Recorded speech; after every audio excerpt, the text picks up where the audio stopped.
You know I love to do this. Every single time. And sometimes twice a day. Only if we're lucky. And what are we talking about? Travel day walk around. Ooh, those double days, that sucks. Let's talk about what we're doing. Stick around in the video and you're going to see we actually caught a mistake as we were filming this video. It's a travel day, so when I'm following behind Chris, or actually anytime, I like to do a walk around. Chris does a walk around, I do my own. And the reason why is sometimes I find things, sometimes he finds things. But one of the first things I check, especially when I've been following, I check the bikes. I want to make sure that they're still on good, that there's no real wiggle, and of course the locks are still on and the pedals aren't tangled into each other. So that's something we definitely check.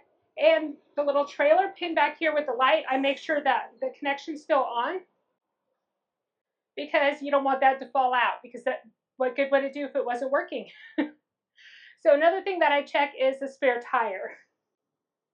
So I checked that it's still on there. One time I did find that it was off-centered, so I told Chris there was a disturbance in the force, meaning something's wrong, and the tire was loose. So he was able to go in there and tighten it. So we did tighten it earlier today, so I know that's good, and I see it on there. I come along here and I make sure that there's no like bulb seals out. That's happened before. It just slides back on. It's not that big of a deal. Check to make sure the snap pad is still on. Make sure that the tires look good, that they don't look flat or anything. Make sure that the door is still locked, which it is. And of course, if there's any garbage, just make sure that we're not going to run it over. So yeah, definitely checking for each snap pad. We have 6 snap pads. There's one time, I'm going to link that video at the end, that we were missing a whole jack and snap pad. Now, next up is the bay doors. We're like, yep, that's locked, which is a good thing. Now, I do this before we start to leave and we travel, but I always make sure that the propane's off. It doesn't hurt to double check it, honestly. I get a little OCD about it. I mean, we have our gas stops on there and that protects it, but that's just me. And of course, not only check the trailer, but you want to check your truck too. So the truck tires look good. We have our TPMS system on here, so it'll let us know if there's a flat or anything wrong, but it doesn't hurt to check, especially if you find a screw or something. So we're at a rest area, so it's going to be a little loud. I apologize. All right, the truck looks good. And I go back here and I make sure that it's still connected, our 5th wheel hitch. Of course, make sure our generators are still back here, our gas cans. So we've never had anything missing, but it doesn't hurt to look. This has happened a couple times, so making sure that this little door, and that's for our auto leveling system, you want to make sure that's locked. So other side, yep, so that is turned off. Good job, Martha. And then we check the slide also, and of course making sure that nothing's broken. We've never had a broken window, but I've seen that on the road. People have it taped up or whatever happens. But everything's looking good. Snap pad, snap pad. Most importantly, our Venturesome thing. So we want to make sure that the cap's still on, which it is, and it is closed. Bay door is locked, so which is great. And then we have these little bug screens on here. These keep the mud daubers out, and they're really easy to put on. So we just make sure that those are still on there, because honestly, we don't want them flying off or getting bugs in there, because we don't want a litter either. So snap pad. All right, both the tires still look good in our other snap pad. And this one, I don't know if anyone really notices, but so the fresh water release is right here, and it is closed. You want to make sure that's closed, especially on travel day, because you don't want any critters or anything crawling up there, because that's essentially your fresh water. So everything looks good. The slides are in, obviously, but we've seen some come out on the road, not ours. So just coming and doing a full circle. All the windows look good. Camera looks good. Bike rack looks great. And locks are on there.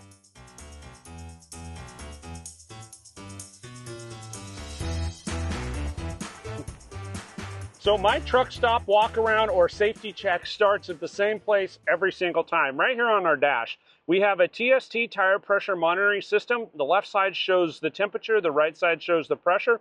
We have 6 tires that we're monitoring with this, 4 on the trailer plus the 2 spares. I have 6 more tires that I'm monitoring on the truck. So you see those on the dash. You'll notice the front tires are more air than the rear. That's because we did a 4-wheel weigh, and that was the recommendation for that. We have a map that's up. That's part of our safety as well. We want to make sure that we know where we're going. We use RV Life Trip Wizard, and that's what we run. It integrates right into it. It works wonderfully. So now that I see that my temperature and all my gauges are good on the truck, my temperature and my tire pressure are good here, now we get out and we actually start the walk around. And I do that while I'm waiting because I don't want to waste anybody's time at the truck stop. So we do this as an integration to make our travel days quicker. This little tool is a laser thermometer. I bring this with us. We use it to shoot the hubs. We know that everything's in pretty good shape just by looking at the tire pressure monitor because it tells you what the temperature is. So if you've got one wheel that's, say, 30 degrees warmer than any of the other ones, you probably got a problem. There'll always be a pressure or a temperature and pressure difference between which side of the trailer or truck that the sun's on. The sun side is going to be hotter and have more tire pressure. So that's completely normal between left and right. But when we come down, I first start right here at the dually, and I'm really picky. I actually get my head down here, and I'm looking at the treads.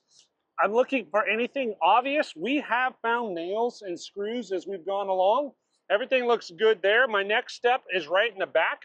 I look at the B&W hitch. So I have 3 cotter pins, one on each side of the fifth wheel pin, and then one on the lever. All 3 of those are in. You got 4 latches down below. They're all in. The safety switch is still in. Obviously, I would know if that wasn't because the truck would stop. And again, sorry guys, it's loud. We're here at a truck stop. As I come down the trailer, I start top to bottom. So I look up, make sure there's nothing going on with any of my trim, bulb seals, the slides all the way in. As I walk down the side, I make sure the door's locked, which for me, I know that on this one, it's basically like a minus. That means it's locked. I check to make sure that our cameras are in good shape, that this is screwed in. So these are our side marker cameras. I check the level up system, make sure that the snap pads are on. I always check, make sure that's locked. Up on here is locked, so I'll tug on it, make sure that's good. Check the back side of the slide. This is a Swintech. In theory, something could move in and out. Just make sure this is down. That's just where the 50 amp cord goes. And then our furnace and thermostat, or excuse me, our furnace and water heater have the covers. Make sure they're still connected. They've got little springs there. Come down to the Stinky Slinky. Make sure our Valterra's closed, caps on. Check the level up here. We've got another Stinky Slinky hose holder, and we've lost one of these in the past. That's why I put these little carabiner clips on there on both of them, so we have 2 sets of Stinky Slinkies. I take the exact same, hey, come here, actually, we just found something. So look, this is one of the things I looked at is my trim. So right here, I've got a screw coming out, so I'm gonna have to fix that right after we get gas. So we're losing a screw there. That's why we do these walkarounds. We wanna catch stuff like that. We come down here and we check the tires. Everything looks okay. I'm noticing I'm getting a little wear on the outside edge from scrubbing, so it's time to rotate the tires. Check the cap, make sure the centerpiece is in. Check all the lug nuts, check the tire pressure monitoring. I stick my head down here and I look at the disc brakes, make sure there's no issues with the disc brakes. Being that we have independent suspension, I don't look for like leaf springs or hangers or shackles or any of that. But if you do, I would stick your head underneath and make sure that you're checking for your hangers, your leaf springs, make sure all your bolts and stuff are in good shape. I'm looking straight underneath at our freshwater dump. That's closed. We still have our snap pad here, and then now I'm just going to shoot the hub, and this, let's see if you can get the laser. See, so we're at 141 on that one, 142 on that one, so there's no real major temperature difference between the two. Looking same thing, top to bottom, no problems with any of our bulb seals. They're in. Our slide is all the way in. I'm checking LED lights, so making sure that these are in place, everything's in good shape there, no issues, all of our lights are good, no problems with the windows on the bikes. I come over here and shake the crap out of them, make sure they're in good shape. I'm looking just for a couple different things on this to make sure the arms are on top of the wheels where they belong. I got to make sure that the ratchets are still in place, which they are. The locks here, so we have 2 bike locks we run on it. I come across, same thing, make sure the arms are in place. We have a backup lighting system that tells people behind us, left, right, stop. Make sure those are in good shape. Same thing, check the lights here. Check the camera up top. Check the LED lights. Make sure everything looks good on the ladder. They're moving. We'll get the other half in a minute. Hey, we don't want to be that guy, right? You don't want to be the guy that's slowing progress down because we're shooting a video. This is still a truck stop, and these fine ladies and gentlemen are working their butt off to get our products out to us. And you know what? The world doesn't move without them, so I don't want to slow them down. As I come down, I'm checking the same thing here, making sure the bulb seals are in place, making sure the slide's closed. I checked the awning to make sure it's all the way retracted in. No problems with the windows. Make sure we didn't lose the cover for our light switches here. We got a level up, so another snap pad there. Got tires here, checking those, make sure the tread looks good. Same thing, we'll check the temperature here. And see, this is the non-sun side, so we've got 134, so we're a little bit different on temperature. Yeah, no major difference between the two. The tires look good. Checking all these, everything's in place, so I've only got one screw that's an issue right now on the other side. But by doing this walk around, we caught that. Check the other awning, make sure it's in. Make sure this is locked in place. This is magnet, so that stays in. Make sure the door's locked. No issues with the windows there. Same thing as I come down here. We've got another snap pad. This is a spray port. I just make sure that that's latched. It actually clicks in place.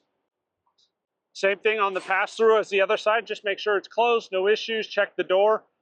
One of the things that we're really good about checking now is to make sure that we put our Ring camera away, because you have all seen the video where I left it out and was driving down the road and the Ring's like, hey, there's people at your door. All right, time to move forward. We'll catch up in a second. So one of the things that we do when we're here is, as you see, we're at truck stops. So we take advantage of the EFS, which is a fleet fuel card, and it's run by TST Open Roads. And we find that our preference is to use the truck stops. We find that it saves us a little bit of money, but really it's more about the convenience and not having to stress about whether or not we'll fit into a gas station, because we've had circumstances where we waited to the last second and didn't use a truck stop. And I actually had to disconnect one time to get fuel in the truck and then reconnect. And I'll tell you, it's kind of a pain in the butt. So if you get a chance and you don't have it, go on to TST Open Roads. Martha will link it down below in the description. And you can absolutely save a bunch of money, and you get to use the truck stops. Almost forgot to use my Love's reward card. I wouldn't be loving that. The other thing that's nice about using the truck stops is the diesel exhaust fluid, which all of us get stuck doing if we have a newer vehicle. It's not stale, so there's actually a shelf life on diesel exhaust fluid, which I don't know if you knew that.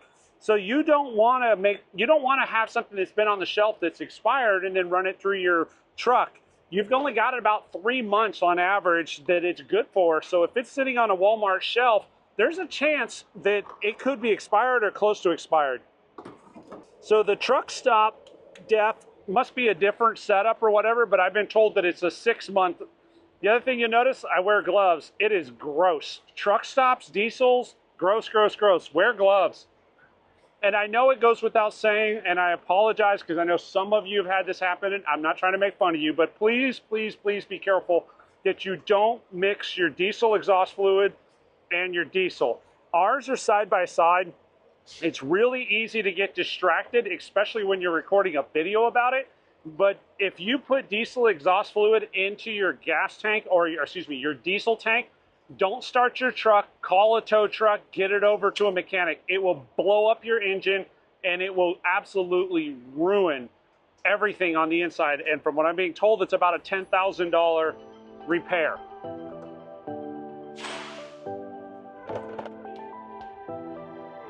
I try to make sure that I just don't open one without the other. And they do what they can to make it a little less obvious, or make it a little obvious. That is... Well, it's color-coded, and that is a tiny nozzle. So, I mean, obviously, you're not going to stick diesel in your DEF, but you could absolutely stick DEF in your diesel. Apparently, I didn't need much today. 0.6.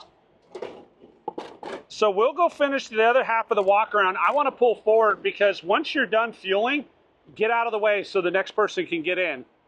All right, we're at the hold short line. We're out of the way. We're going to hurry up and finish this and get on the road. They say that an ounce of prevention is worth a pound of cure, but basically anything you can catch here is going to save you a headache. So we've already talked through all this. Martha talked about how she checks the propane. Same thing, check the other camera, check the, make sure the level up's where it needs to be, meaning up, and it's your snap pads there coming down to the truck. Check both tires, same thing, looking for tread, looking for anything that's in the tread to make sure that there's no screws that are obvious. I do the same thing on this side. I come down, I check the B&W. You see there's a pin right there. I make sure the cotter pin's in place, make sure all four are latched, make sure that's latched. No obvious signs on the MORryde pin box. Everything looks good there. Check our generators. Everything looks good. Our tonneau cover's strapped back, so we're good. Come around to the front of the truck. Same thing. Check the tires here. Make sure the tread looks good and that there's nothing in it. There you go. If you do this in advance or during your travels, I promise you'll catch little things like that screw that we just found, and you'll be able to fix it versus losing trim or having a tire blow out. We've had 2 tires go, so take the time, do a safety walk, inspect your stuff. So be honest, are you guys doing this on travel day? And are you doing it twice a day like you really should? Or for us, it's every time we stop and get fuel, stop to use the restroom, rest area. Yep, we do the walk around, and as you saw, we found a screw that was coming loose, which means that ultimately we could end up losing our skirting, and you know, there's only one time I want to lose a skirt. And it ain't on a trailer. And I shared with you before, we almost lost our spare tire. We've had friends who's lost their spare tire, so definitely check that like all the time because they could wiggle loose. Yep, absolutely. Give us a thumbs up. Yep, don't forget, like and subscribe, and ring the I was gonna say the doorbell. the bell, not the shame bell, the bell. Well, it could be the shame bell. I don't care. Just get notified and you can shame me. I'm good with that. But most importantly, subscribe to us. Let us know what you think about this video. Yeah, and what are your best practices for travel day? What do we miss? Yeah. Ooh. Let us know. Thank you guys so much for watching. Have a great day and enjoy every moment.